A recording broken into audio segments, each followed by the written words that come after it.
भक्तों, भगवान बृहस्पति देव के व्रत का बहुत ही महत्व है। भगवान बृहस्पति देव की पूजा अर्चना के लिए बृहस्पतिवार को व्रत करके बृहस्पतिवार की व्रत कथा को पढ़ने अथवा किसी दूसरे स्त्री पुरुष द्वारा सुनने की प्राचीन परंपरा है। बृहस्पतिवार का व्रत करने और व्रत कथा सुनने से स्त्री पुरुषों की सभी मनोकामनाएं पूरी होती है।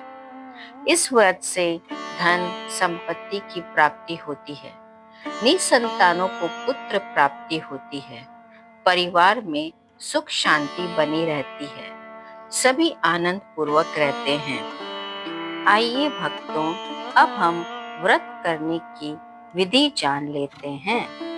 बृहस्पतिवार को सूर्योदय से पहले उठकर स्नान आदि से निवृत्त होकर भगवान बृहस्पति देव का स्मरण करते हुए व्रत को आरंभ करना चाहिए। भगवान की प्रतिमा की स्थापना करनी चाहिए। घर के समीप किसी मंदिर में जाकर भी भगवान की पूजा की जा सकती है। भगवान पूजा में पीले रंग के पुष्प और पीले रंग की सामग्री को विशेष रूप से पसंद करते हैं। इसलिए स्नान के बाद पीले रंग के वस्त्र धारण करने का विशेष महत्व बताया जाता है। पीले रंग के पुष्प, केले और पीले चंदन से भगवान बृहस्पति देव की पूजा का विधान है। बृहस्पतिवार के व्रत में उपासक को पूरे दिन में एक समय ही भोजन करना चाहिए। व्रत करने वाले पुरुष बृहस्पतिवार को दाढ़ी व सिर के बाल न कटाएं। पूजा के समय भगवान बृहस्पति देव से जो मनोकामना प्रकट की जाती है वह उस मनोकामना को पूरा करते हैं। इस व्रत में व्रत कथा पढ़ने और श्रवण करने का विशेष महत्व है। आइए भक्तों, अब हम बृहस्पति देव की व्रत कथा आरंभ करते हैं। प्राचीन समय की बात है। भारत में एक राजा राज्य करता था। वह बड़ा प्रतापी तथा दानी था। वह नित्य प्रति मंदिर में भगवत दर्शन करने जाता था। वह ब्राह्मण और गुरु की सेवा किया करता था। उसके द्वार से कोई भी याचक निराश होकर नहीं लौटता था। वह प्रत्येक गुरुवार को व्रत रखता एवं पूजन करता था। हर दिन गरीबों की सहायता करता था। परंतु ये सब बातें उसकी रानी को अच्छी नहीं लगती थी। वह ना व्रत करती और ना किसी को एक भी पैसा दान में देती थी। वह राजा से भी ऐसे करने को मना किया करती थी। एक समय की बात है कि राजा शिकार खेलने वन को चले गए। घर पर रानी और दासी थी। उस समय गुरु बृहस्पति साधु का रूप धारण कर राजा के दरवाजे पर भिक्षा मांगने आए। साधु ने रानी से भिक्षा मांगी तो कहने लगी, हे साधु महाराज, मैं इस दान पुण्य से तंग आ गई हूँ। इस कार्य के लिए तो मेरे पति देव ही बहुत है। आप इस प्रकार की कृपा करें कि सारा धन नष्ट हो जाए और मैं आराम से रह सकूं। साधु रूपी बृहस्पति देव ने कहा, हे देवी, तुम बड़ी विचित्र हो। संतान और धन से कोई दुखी नहीं होता। इसको सभी चाहते हैं। पापी भी पुत्र और धन की इच्छा करता है। अगर तुम्हारे पास अधिक धन है तो भूखे मनुष्यों को भोजन कराओ, प्याऊ लगाओ, ब्राह्मणों को दान दो, धर्मशालाएं बनाओ, कुआं तालाब, बावड़ी बाग बगीचे आदि का निर्माण कराओ तथा निर्धनों की कुंवारी कन्याओं का विवाह करवाओ। साथ ही यज्ञ आदि करो। इस प्रकार के कर्मों से आपके कुल का और आपका नाम परलोक में सार्थक होगा एवं स्वर्ग की प्राप्ति होगी। परंतु रानी साधु की इन बातों से खुश नहीं हुई। उसने कहा, हे साधु महाराज, मुझे ऐसे धन की आवश्यकता नहीं है जिसको मैं अन्य लोगों को दान दूं तथा जिसको रखने और संभालने में ही मेरा सारा समय नष्ट हो जाए। साधु ने कहा, हे देवी, यदि तुम्हारी ऐसी ही इच्छा है तो जैसे मैं तुम्हें बताता हूँ तुम वैसा ही करना। बृहस्पतिवार के दिन घर को गोबर से लीपना, अपने केशों को पीली मिट्टी से धोना, केशों को धोते समय स्नान करना, राजा से कहना वह हजामत कराए, भोजन में मांस मदिरा खाना, कपड़ा धोबी के यहाँ धुलाने डालना। इस प्रकार 7 बृहस्पतिवार करने से तुम्हारा सारा धन नष्ट हो जाएगा। ये कहकर साधु महाराज रूपी बृहस्पति देव अंतर्ध्यान हो गए। रानी ने साधु के कहे अनुसार 7 बृहस्पतिवार तक वैसा ही करने का विचार किया। साधु के बताए अनुसार एक कार्य करते हुए केवल 3 बृहस्पतिवार ही बीते थे कि उसकी समस्त धन संपत्ति नष्ट हो गई। भोजन के लिए दोनों समय परिवार तरसने लगा तथा सांसारिक भोगों से दुखी रहने लगा। तब राजा ने रानी से कहा, हे रानी, तुम यहाँ पर रहो, मैं अब परदेश जा रहा हूँ, वहाँ कोई काम धंधा करूँगा, शायद हमारा भाग्य बदल जाए। ऐसा कहकर राजा परदेश चला गया। वह वहाँ जंगल से लकड़ी काट कर लाता और शहर में बेचकर अपना जीवन व्यतीत करने लगा। इधर राजा के बिना रानी और दासियां दुखी रहने लगी। किसी दिन भोजन मिलता और किसी दिन जल पीकर ही रह जाती। एक समय रानी और दासियों को 7 दिन बिना भोजन के व्यतीत करना पड़ा। तो रानी ने अपनी दासी से कहा, यहाँ पास ही नगर में मेरी बहन रहती है, वह बड़ी धनवान है, तो उसके पास जा और वहां से 5 सेर बेजर मांग कर ले आ, जिससे कुछ समय के लिए गुजर हो जाएगा। दासी रानी की बहन के पास गई। रानी की बहन उस समय पूजा कर रही थी। बृहस्पतिवार का दिन था।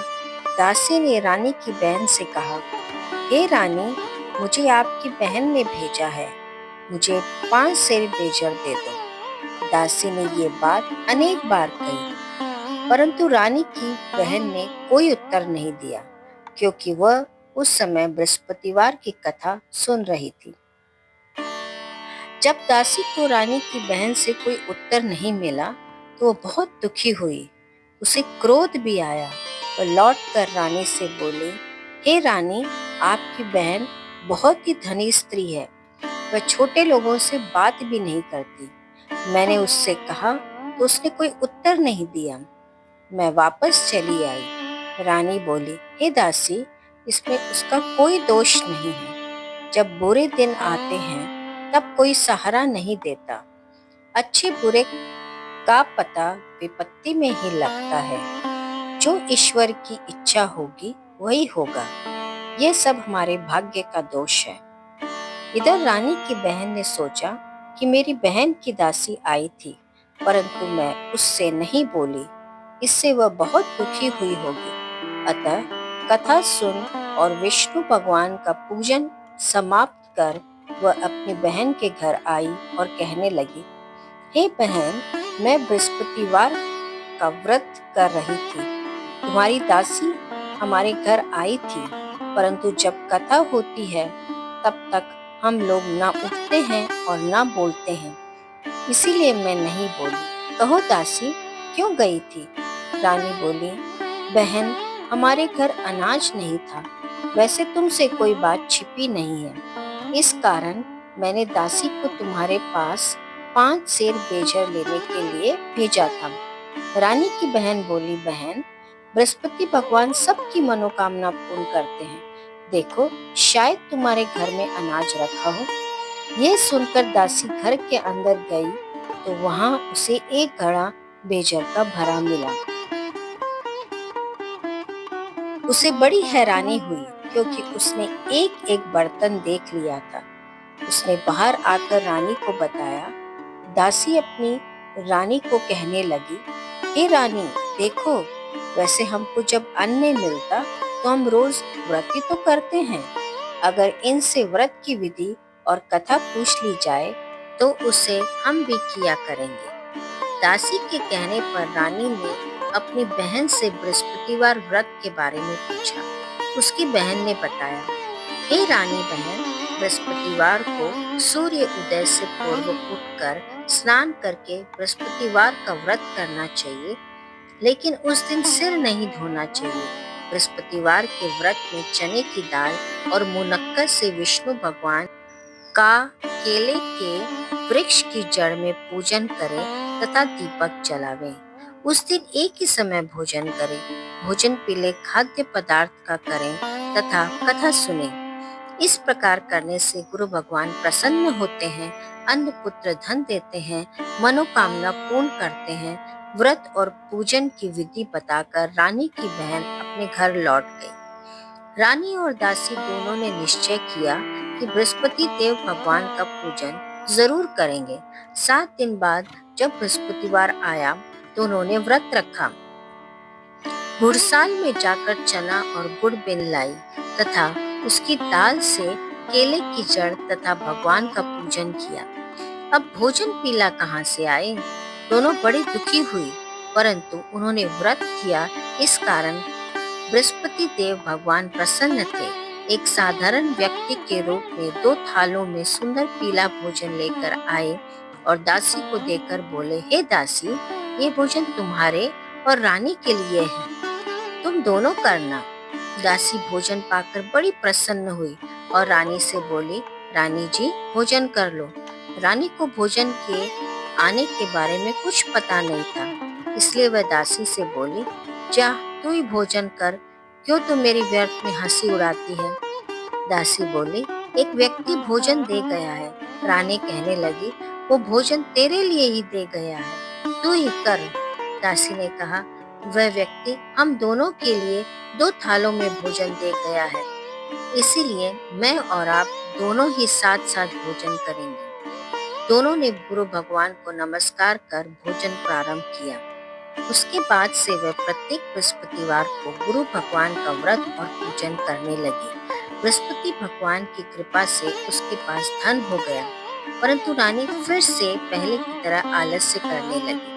तब दासी बोली, देखो रानी, तुम पहले भी इस प्रकार आलस्य किया करती थी। तुम्हें धन रखने में कष्ट होता था, इस कारण सभी धन नष्ट हो गया। अब गुरु भगवान की कृपा से धन मिला है तो फिर तुम्हें आलस्य होता है। बड़ी मुसीबतों के बाद हमने ये धन पाया है, इसलिए हमें दान पुण्य करना चाहिए। तुम भूखे मनुष्यों को भोजन कराओ, प्याऊ लगाओ, ब्राह्मणों को दान दो, कुआं, तालाब, बावड़ी आदि का निर्माण कराओ, मंदिर, पाठशाला बनवा कर दान दो, कुंवारी कन्याओं का विवाह कराओ, धन को शुभ कर्मों में खर्च करो, जिससे तुम्हारे कुल का यश बढ़े तथा स्वर्ग प्राप्त हो और पितर प्रसन्न हो।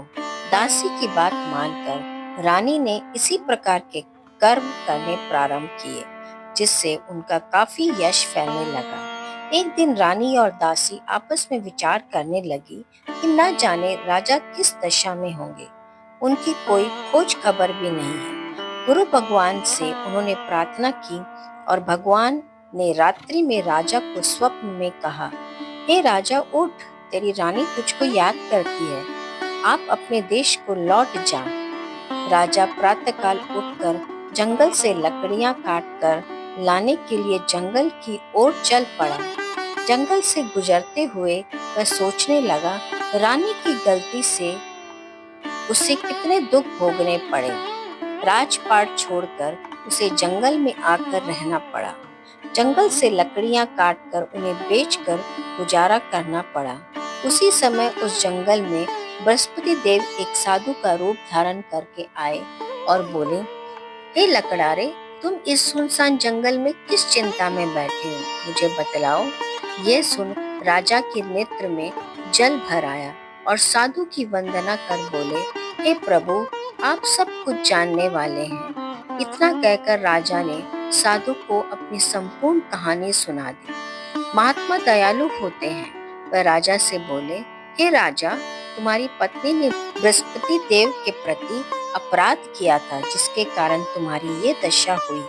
अब तुम किसी प्रकार की चिंता मत करो, भगवान तुम्हें पहले से अधिक धन देंगे। देखो, तुम्हारी पत्नी ने भी बृहस्पतिवार का व्रत प्रारंभ कर दिया है।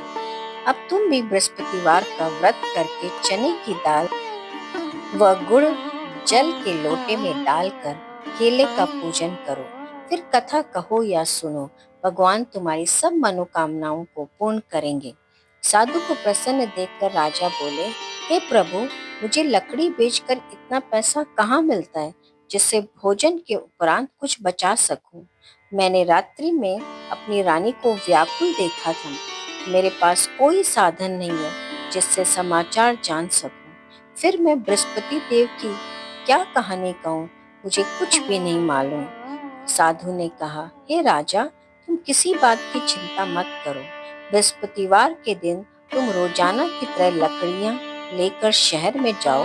तुम्हें रोज से दुगना धन प्राप्त होगा, जिससे तुम भली भांति भोजन कर लोगे तथा बृहस्पति देव की पूजा का सामान भी आ जाएगा। बृहस्पति देव की कथा इस प्रकार से है। बृहस्पति देव की कथा। प्राचीन काल में एक बहुत ही निर्धन ब्राह्मण था। उसकी कोई संतान नहीं थी। वह नित्य पूजा पाठ करता, परंतु उसकी स्त्री बहुत मलिनता के साथ रहती थी। वह ना स्नान करती, न किसी देवता का पूजन करती।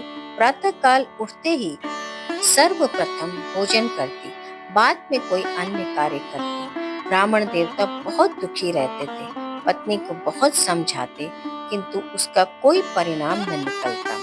भगवान की कृपा से ब्राह्मण की स्त्री को कन्या उत्पन्न हुई।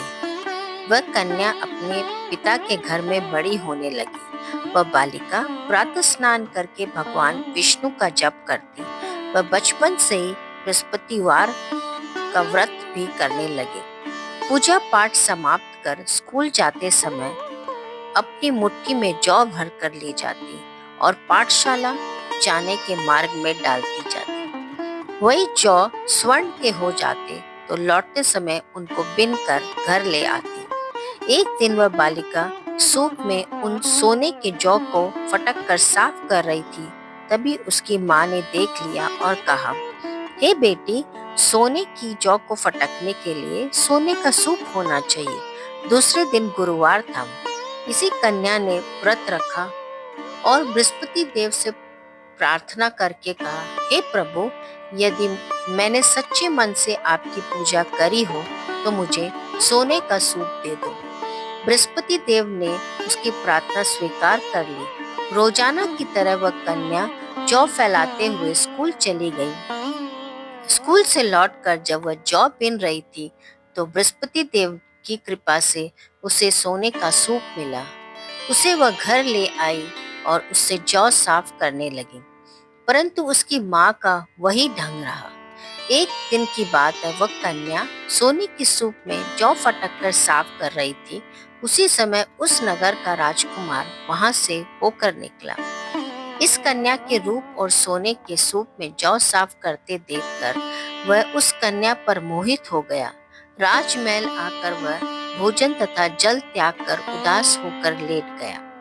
राजा को जब राजकुमार द्वारा अन्न जल त्यागने का समाचार ज्ञात हुआ तो अपने मंत्रियों के साथ वह अपने पुत्र के पास गए और बोले, हे पुत्र, तुम्हें किस बात का कष्ट है? किसने तुम्हारा अपमान किया है और कोई कारण है? मुझे बताओ, मैं वही करूंगा जिससे तुम्हें प्रसन्नता हो। राजकुमार ने अपने पिता की बात सुनी तो वो बोला, मुझे आपकी कृपा से किसी बात का दुख नहीं है। किसी ने मेरा अपमान नहीं किया है, परंतु मैं उस लड़की के साथ विवाह करना चाहता हूँ जो सोने के सूप में जौ साफ कर रही थी। यह सुनकर राजा आश्चर्य में पड़ गया और बोला, हे बेटा, इस तरह की कन्या का पता तुम ही लगाओ। मैं उसके साथ तुम्हारा विवाह अवश्य ही करवा दूंगा। राजकुमार ने राजा को उस लड़की के बारे में बताया। मंत्री उस लड़की के घर गए और राजा का आदेश ब्राह्मण को सुनाया। कुछ ही दिन बाद ब्राह्मण की कन्या का विवाह राजकुमार के साथ संपन्न हो गया। कन्या के घर से जाते ही ब्राह्मण देवता के घर में पहले की भांति गरीबी का निवास हो गया। अब भोजन के लिए भी अन्न बड़ी मुश्किल से मिलता था। एक दिन दुखी होकर ब्राह्मण अपनी पुत्री से मिलने गया। बेटी ने पिता की दुखी अवस्था को देखा और अपनी माँ का समाचार पूछा। ब्राह्मण ने सभी हाल कहा। कन्या ने बहुत सा धन देकर अपने पिता को विदा कर दिया।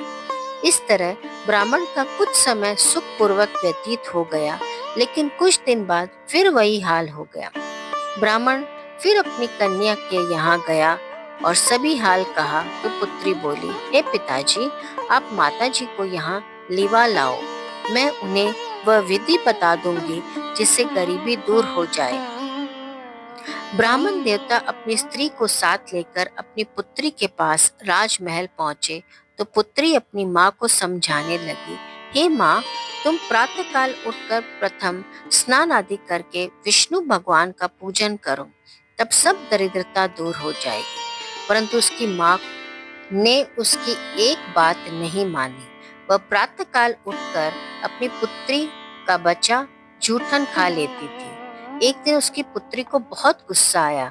उसने एक रात एक कोठरी से सारा सामान निकाल दिया और अपनी माँ को उसमें बंद कर दिया। प्रातः उसमें से निकाला तथा स्नान आदि करवा के पूजा पाठ करवाया तो उसकी माँ की बुद्धि ठीक हो गई। इसके बाद से वह नियम से पूजा पाठ करती और प्रत्येक बृहस्पतिवार को व्रत रखने लगी। इस व्रत के प्रभाव से उसकी माँ भी बहुत धनवान हो गई और बृहस्पति देवता के प्रभाव से स्वर्ग को गई। वह ब्राह्मण भी सुखपूर्वक इस लोक से सुख होकर स्वर्ग को प्राप्त हुआ। इस तरह कहानी कहकर साधु देवता वहां से लोप हो गए। धीरे धीरे समय व्यतीत होने पर फिर बृहस्पतिवार का दिन आया। राजा जंगल से लकड़ी काटकर किसी शहर में बेचने गया। उसे उस दिन से और दिनों से अधिक धन मिला। राजा ने चना, गुड़ आदि लाकर बृहस्पतिवार का व्रत किया। उस दिन से उसके सभी क्लेश दूर हो गए। परंतु जब अगला गुरुवार का दिन आया तो बृहस्पतिवार का व्रत करना भूल गया। इस कारण बृहस्पति भगवान नाराज हो गए। उस दिन से उस नगर के राजा ने विशाल यज्ञ का आयोजन किया तथा अपने समस्त राज्य में घोषणा करवा दी कि कोई भी मनुष्य अपने घर में भोजन ना बनाए तथा आग भी ना जलाए। समस्त लोग मेरे यहाँ भोजन करने आवे। इस आज्ञा का जो ना मानेगा उसे फांसी की सजा दी जाएगी। राजा के आज्ञानुसार राज्य के सभी वासी राजा के भोज में सम्मिलित हुए, लेकिन लकड़ारा कुछ देर से पहुंचा, इसलिए राजा उसको अपने साथ महल में ले गए। जब राजा लकड़ारे को भोजन करा रहे थे तब रानी की दृष्टि उस खूंटी पर पड़ी जिस पर उनका हार लटका हुआ था। उसे हार खूंटी पर लटका दिखाई नहीं दिया। रानी को निश्चय हो गया कि मेरा हार इसी लकड़ारे ने चुरा लिया है। उसी समय सैनिक बुलवाकर उसको जेल खाने में डलवा दिया। जब लकड़ारा जेल खाने में गया तो बहुत दुखी होकर विचार करने लगा कि ना जाने कौन से पूर्व जन्म के कर्म है कि मुझे ये सब दुख प्राप्त हुआ है, और उसी साधु को याद करने लगा जो जंगल में मिला था। तत्काल बृहस्पति देव साधु के रूप में प्रकट हो गए और उसकी दशा को देखकर कहने लगे, अरे मूर्ख, तूने बृहस्पति देव की कथा नहीं की, इसी कारण से तुझे दुख प्राप्त हुआ है। अब चिंता मत कर, बृहस्पतिवार को जेल खाने के दरवाजे पर 4 पैसे पड़े मिलेंगे, उनसे तू बृहस्पति देव की पूजन करना, तेरे सभी कष्ट दूर हो जाएंगे। अगले बृहस्पतिवार को उसे जेल के द्वार पर 4 पैसे मिले। राजा ने पूजा का सामान मंगवाकर कथा कही और प्रसाद बांटा। उसी रात्रि को बृहस्पति देव ने उस नगर के राजा को स्वप्न में कहा, हे राजा, तूने जिस आदमी को जेल खाने में बंद कर दिया है वह निर्दोष है, वह राजा है, उसे छोड़ देना। रानी का हार उसी खूंटी पर लटका हुआ है। अगर तू ऐसा नहीं करेगा तो मैं तेरे राज्य को नष्ट कर दूंगा। राजा प्रातःकाल उठा और खूंटी पर हाथ टंगा देखकर लकड़हारे को बुलाकर क्षमा मांगी तथा राजा के योग्य सुंदर वस्त्र आभूषण भेंट कर उसे विदा किया। गुरुदेव की आज्ञा अनुसार राजा अपने नगर को चल दिया। राजा जब नगर के निकट पहुंचा तो उसे बड़ा ही आश्चर्य हुआ।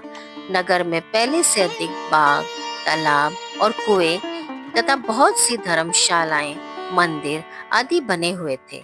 राजा ने पूछा कि ये किसका बाग और धर्मशाला है? तब नगर के सब लोग कहने लगे, ये सब रानी और दासी द्वारा बनाए गए हैं। राजा को आश्चर्य हुआ और गुस्सा भी आया। जब रानी ने खबर सुनी कि राजा आ रहे हैं तो उसने अपनी दासी से कहा, हे दासी देख, राजा हमको कितनी बुरी हालत में छोड़ गए थे। वह हमारी ऐसी हालत देखकर लौट न जाए, इसलिए तू दरवाजे पे खड़ी हो जा। रानी की आज्ञा अनुसार दासी दरवाजे पर खड़ी हो गई। जब राजा आए तो उन्हें अपने साथ महल में लिवा लाई। राजा ने क्रोध करके अपनी तलवार निकाली और रानी से पूछने लगा, बताओ ये धन तुम्हें कैसे प्राप्त हुआ? तब रानी ने बतलाया, हमें ये सब धन बृहस्पति देव के व्रत के प्रभाव से प्राप्त हुआ। राजा ने तब निश्चय किया कि 7 रोज बाद सभी बृहस्पति देव का पूजन करते हैं, परंतु मैं रोजाना दिन में 3 बार कथा कहा करूंगा तथा रोज व्रत किया करूंगा। अब हर समय राजा के दुपट्टे में चने की दाल बंधी रहती तथा दिन में 3 बार कथा कहता। एक रोज राजा ने विचार किया कि चले अपनी बहन के यहाँ हो आए। इस तरह का निश्चय कर राजा घोड़े पर सवार हो अपनी बहन के यहाँ चल दिया। मार्ग में उसने देखा कि कुछ आदमी एक मुर्दे को लिए जा रहे हैं। उन्हें रोककर राजा ने कहा, अरे भाइयों, मेरी बृहस्पतिवार की कथा सुन लो। वह बोले, लो, हमारा तो आदमी मर गया है, इसको अपनी कथा की पड़ी है। परंतु कुछ आदमी बोले, अच्छा कहो, हम तुम्हारी कथा सुनेंगे। राजा ने दाल निकाली और कथा कहानी शुरू कर दी। जब कथा आधी हुई, मुर्दा हिलने लगा और जब कथा समाप्त हुई तब राम राम करते हुए वह मुर्दा खड़ा हो गया। राजा आगे बढ़ा। उसे चलते चलते शाम हो गई। आगे मार्ग में उसे एक किसान खेत में हल चलाता मिला। राजा उससे बोला, अरे भैया, तुम मेरी बृहस्पतिवार की कथा सुन लो। किसान बोला, जब तक मैं तेरी कथा सुनूंगा तब तक 4 हरैया जोत न लूंगा। जा अपनी कथा किसी और को सुना। राजा आगे चलने लगा। राजा के हटते ही बैल पछाड़ कर गिर गए तथा किसान के पेट में जोर से दर्द होने लगा। उसी समय किसान की माँ रोटी लेकर आई। उसने जब ये देखा तो उसने पुत्र से सब हाल पूछा। बेटे ने सभी हाल बता दिया।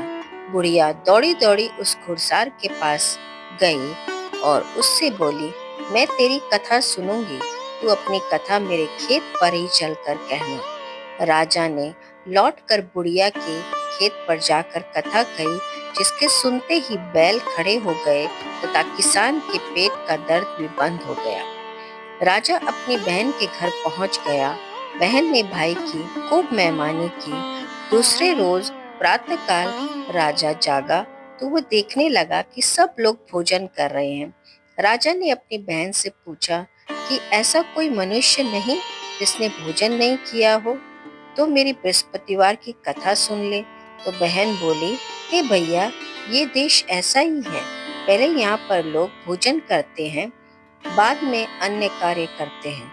अगर पड़ोस में कोई हो तो देख आती हूँ।